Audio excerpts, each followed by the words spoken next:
এই আমাদের কালীগঙ্গা দুধগাটা পয়েন্ট।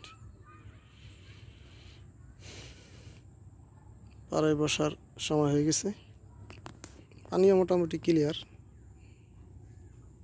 মোটামুটি এক সপ্তাহ,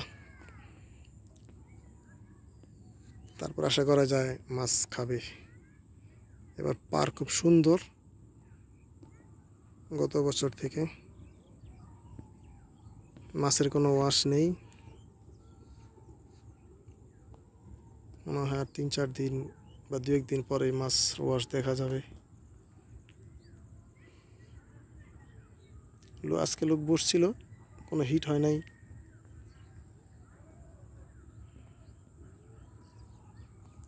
বর্তমানে অবস্থা কালীগঙ্গার দুধগাটা পয়েন্টের।